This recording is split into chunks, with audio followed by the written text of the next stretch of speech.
Good morning. Yeah, I spoke in that last video a few days ago of matters that are so intensely personal and so exquisitely targeted to us that for us there becomes no doubt that they are absolutely true. It bypasses, or they bypass, if I can speak of those matters, all the places a man might find where he could stand to reason to it.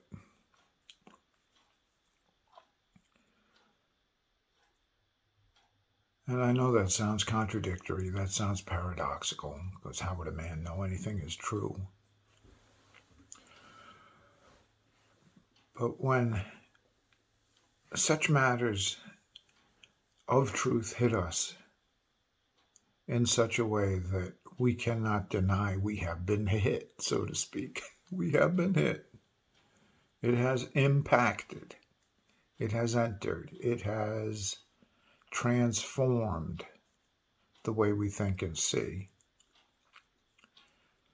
Then we know. Until then, if we have to reason to it, there's a weakness there. And I know some of you know this, and I'm just repeating what I've discovered. This is nothing new. This is nothing that others have not known. This is not anything that others have not spoken of, others have not entered, others have not received. But for us, it's always new. It's always new, this working of God in us. It's always new. This is newness of life. And so to us, it is always as though we're the only ones getting it. Not in a sense of exclusivity that we come to think of ourselves that way as the exclusive one. But it is, again, so intensely personal, so beyond the reasoning too, that it feels like we are the target of everything in matters of truth. And that's because we are. I've spoken so much about paradox, and I said I've been writing, and again, of no consequence that what I do. But it has been much about paradox, much about identity, much about this experience of being in what seems contradiction, being in what seems inexplicable, because it is, being in what seems to preempt our reasoning. And as believers, we can repeat the scripture, surely, that the foolishness of God is greater than man's wisdom, and that the carnal mind is at enmity with the things of God, and hostile. And the flesh wars against the spirit against the flesh. And, particularly those places where it says, because God, seeing that man in his wisdom knew not God, God chose by the foolishness of the preaching of the gospel. The foolishness to the natural mind that reasons, if I can say it linearly, okay, it starts with an assumption or presumption, again, speaking of presumption, or an assumption, which seems a softer word, right? Doesn't it? An assumption. Till we find out all we're assuming has been presumption. The basis, the foundation for the things that we take as true must be exchanged, because we go from a certain place of knowing or believing something is true, and then we go from there and take a step, and then in our reasoning we take the next step, and it's a lot of if then, if then, if then. And it's not that the spirit is without an if then, but the foundation of that is very different than the natural man. In one sense, the foundation of God is circular in reasoning. He is because he is. He is God. And because he is God. There's no support for who he is. There's no reasoning that we can supply or provide or come to upon which God has to rest in our reason for his reason for being. And I know that sounds very contradictory, and there's nothing I can do to help you with that. Think of Brother Watchman Nee, and things I've read years and years ago. But how he said, like, when the law was given, there was no explanation. So many of the commandments were followed by, I am the Lord. Do this, this, this, and this. I am the Lord. And you shall do this, this, and this. I am the Lord. So we find that our reasoning gets upset, where we like to reason linearly according to, our foundation, wherever we start. Well, this I know is true, or this I perceive is true, or this I accept is true. Therefore, I can make this next step, this next step, this next step. But because all of those assumptions that we first start with are so personal to us, and they are personal in the sense they are always of personal benefit to us. They always start with something that is of personal benefit to us. Even our knowing. I know, like, was it Pascal? No, not Pascal. Descartes. I think, therefore I am. His presumption was that he thought. His assumption was that he thinks, and then therefore he could establish his being on his assumption that he thinks. But as we've said other places, if he meets a rock, big enough, hard enough, coming at him fast enough, regardless of whether he thinks that thinks, he's going to find out that rock is as real as him. So in the establishment of his being solely upon his ability to think, we find, I meet things that I don't think, but they're real. And it's not unusual that we find ourselves in these situations in the Lord where we almost want to say, this is unreal. This is, this shouldn't be happening. This can't be happening.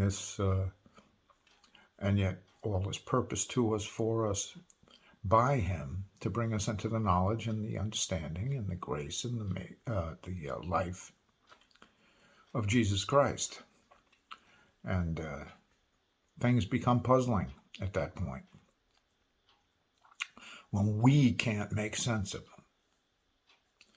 when we can't take our reasoning and apply it and, find our way out, so to speak. So when speaking of what's intensely personal, intently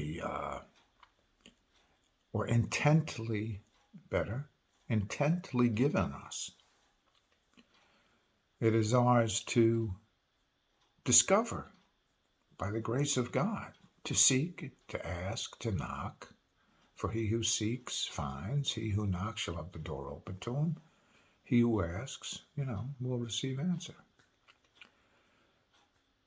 So to understand this intent, because the intent of God and the purpose of God and the will of God are all established in God, even for our revelation of God, that we come to understand this one to whom we have been brought into relationship with through Jesus Christ, our Father.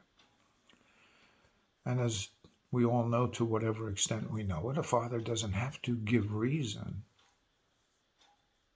for his doing. He is the Father. But if we are patient, we are told, and we learn even in the natural, that we do come to understand why a father does certain things. Even as I trust you and I have some growth, some maturity, been able to look back and see all those places where we were puzzled, irked, rebelled, and look back now and say, oh, it was a matter of love. It was a matter of love that someone was speaking and doing for me things that I couldn't accept at the time, or I didn't accept at the time, but I now see. So that even in the natural, there is a consequence to us of understanding. You know, I don't know if you had parents that said someday you'll understand when you have children like you. You know, you'll get it. You'll get it. And Jesus said things like that to the apostles, the disciples, first called disciples, you know, and who were to be apostles. You know, what I do now, you do not understand, but you will understand later. He didn't have to explain. He couldn't. He knew he couldn't. It wasn't given to him to explain. But you'll get it later. You'll see why. You'll understand. So these things become intensely personal to us in the sense that we receive them and it's like, oh my goodness, I see what I've never seen. And this sounds very contradictory also.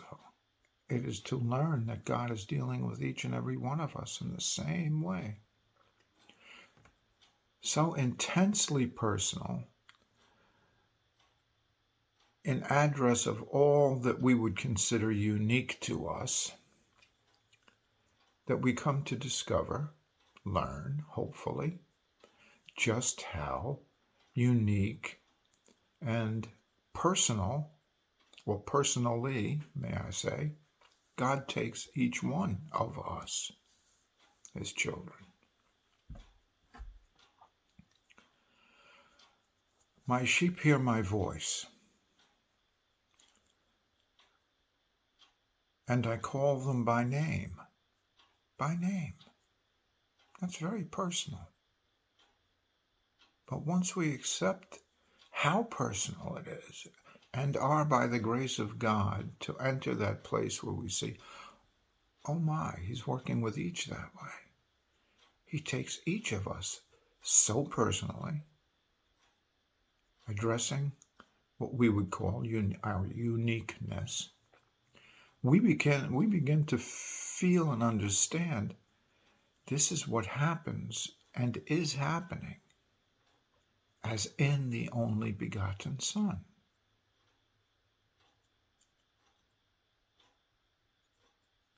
The life we live is no longer our own. We are living by the grace of God in Jesus Christ and experiencing the life of Jesus Christ, even in these fleshly temples, even in these bodies. And so we come to understand what it means to experience that. No wonder you feel like you're so special. You're as special to God as the only begotten. Now that appears a very lofty thing to say. And God help us, because these places that we navigate we're brought to navigate them by God. And so we need God every step of the way. And we come to appreciate that, how much that's true. You know, where once we may have thought, well, yeah, there are times I really need God. There are times I really need God. Well, we come to find out as we're brought deeper and deeper into this life how true that is, that the time we really need God is all the time. And so it takes God in that sense to keep us from presumption, because we can kind of see, well, if I go too far with that thinking, I'm going to have like a messianic complex, or I'm going to think I'm the only one that gets it, or the only one that's ever gotten it.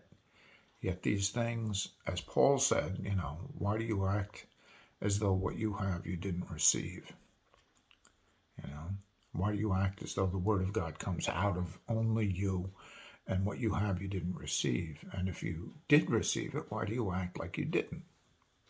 So that matter of how to be kept from presumption, how to be kept from speaking like you're the only one that gets it, or the only one that's ever seen it. And it's because God makes you feel like you are the only one that's ever seen it, but then he tells you, I'm doing the same thing in everybody else that belongs to me. You know, Paul came to understand when one part suffers, we all suffer. When one part is honored, all are honored.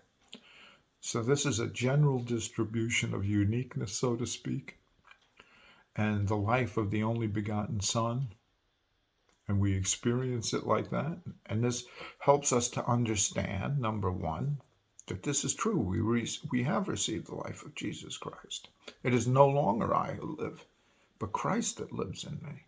And the life I live in the flesh, I live now by the faith of the Son of God who gave himself for me, who loved me and gave himself for me. And very personal. And like I said, it sounds like a very lofty place to go. And it is, and it can't be navigated apart from the grace of God. But the wonder is that the grace of God that reveals it is also the grace of God that keeps us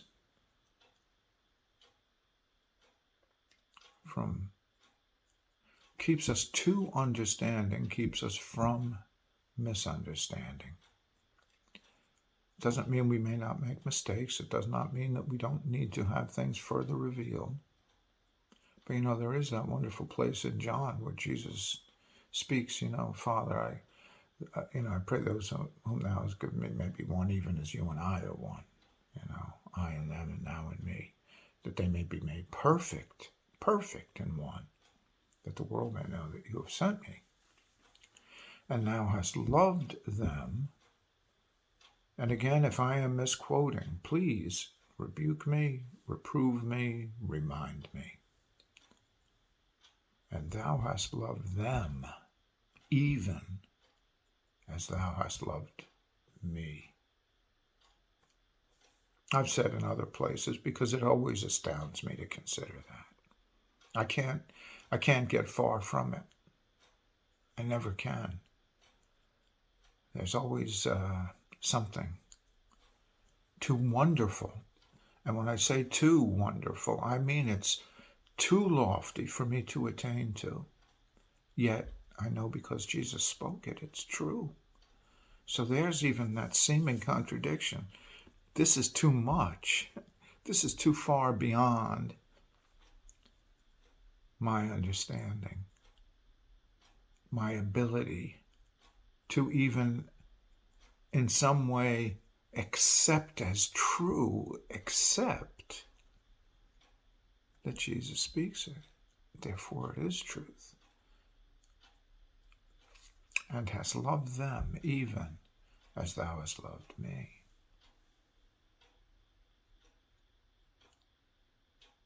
Do you hear that? Jesus saying that? With the same love, no less, even as thou hast loved me.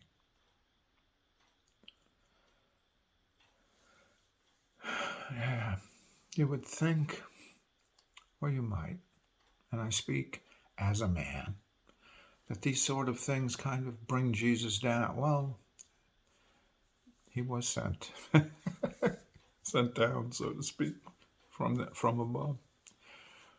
But it doesn't bring Jesus down.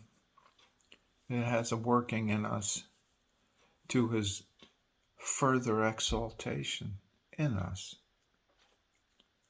The sanctification that we're told to have in our hearts toward the Lord. Sanctify the Lord in your heart. He is holy and separate. He is a wonderful gift to us to worship and adore, not of obligation, but because we can now stand in a clean state, and behold one to love. And the fulfillment of that in us fulfills all the desire of man to give himself wholly, give himself fully to another. Isolation is a terrible thing, and we discover that when we give ourselves to ourselves. When all we're concerned with is self, we find it doesn't look like it's going to end there. It looks like we're extending ourselves, doesn't it? We're gaining in this world when we have a great deal of self-interest.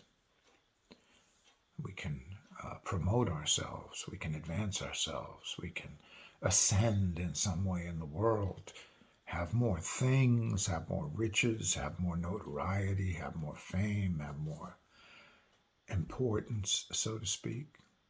And yet they end in a very narrow, confined place where we are left to ourselves.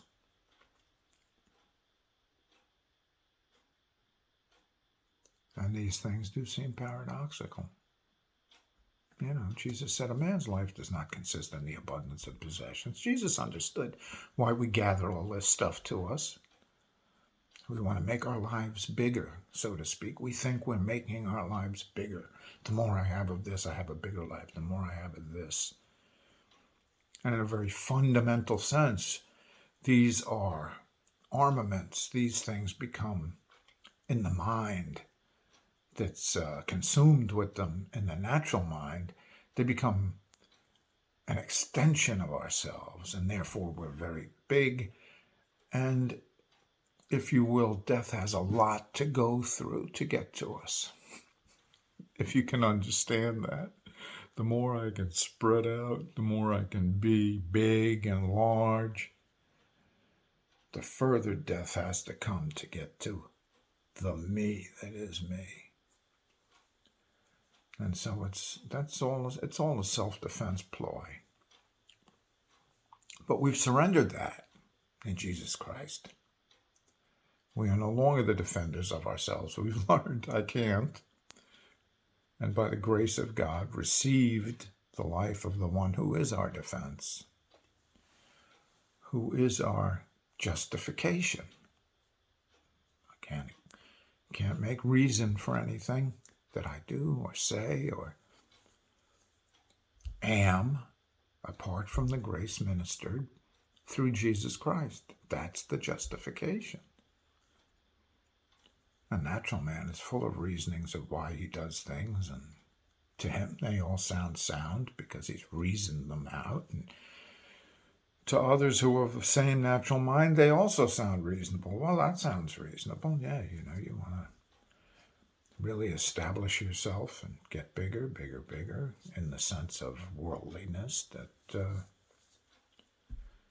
you are more established. And yet we know the testimony of our Lord becoming as a man and then being found in fashion as a man. He took another step down, so to speak, and became a servant. And then as a servant, he became obedient. And then in that obedience, he became obedient unto death. It's like, how low could he go? And we're told he went into the heart of the earth. Did he go into the heart of your earth? Has he gone into the heart of your earth? The vessel that you are? Underneath all that you know of yourself, all that you would reason of yourself, all that you can see of yourself, the Lord is there. And then he ascended to bring us, while we were yet dead in sins and trespasses, to the heavenly realms that they might be revealed to us.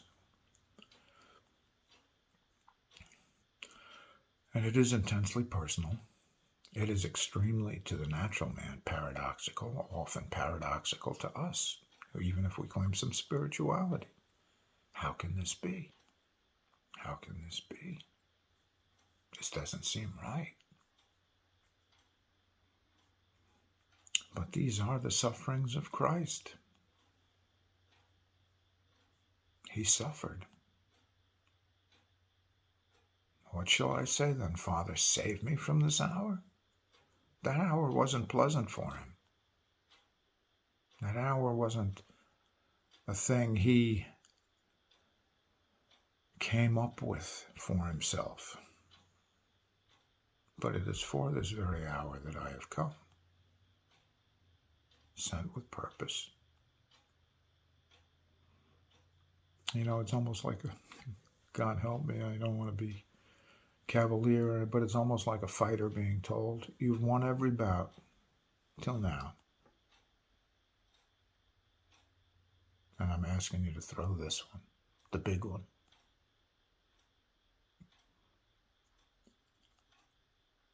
But we know he didn't throw it.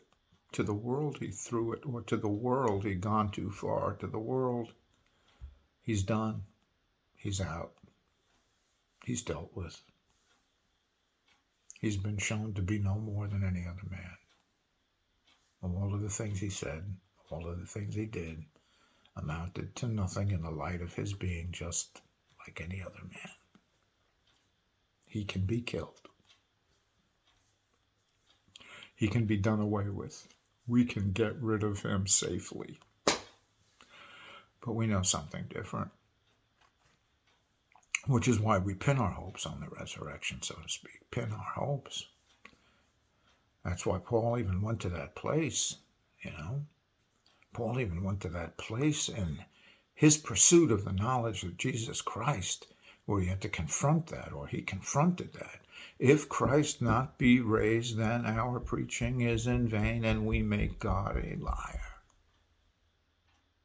It all hinged. If Christ not, but now Christ is raised, was his triumphant cry, his triumphant answer to even that unspeakable question. If Christ be not raised, how can, but it all hinges there. That's why ultimately it must be faced in each one of us. And it is.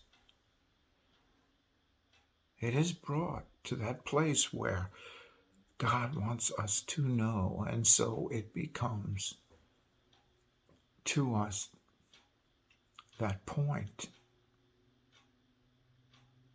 Because it is the point of justification. It is the point of the reality that we are redeemed because Christ is raised. He was not left to see corruption.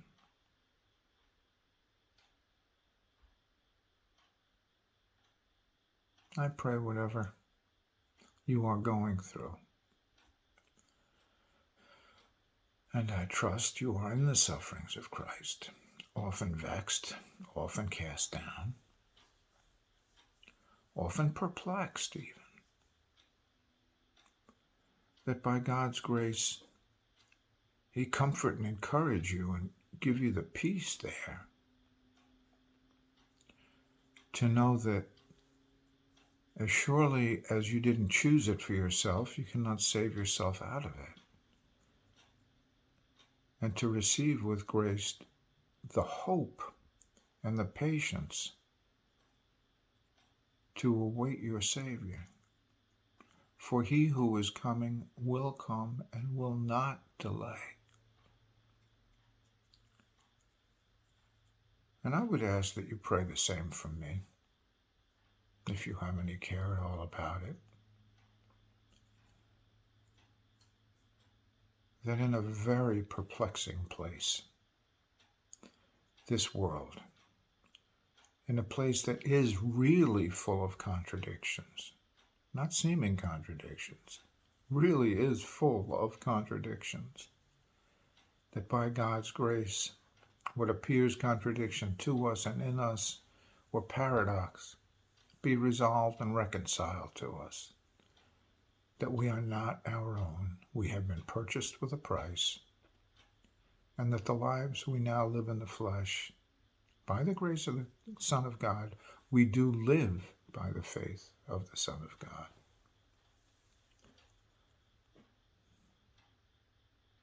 Be well, and be blessed.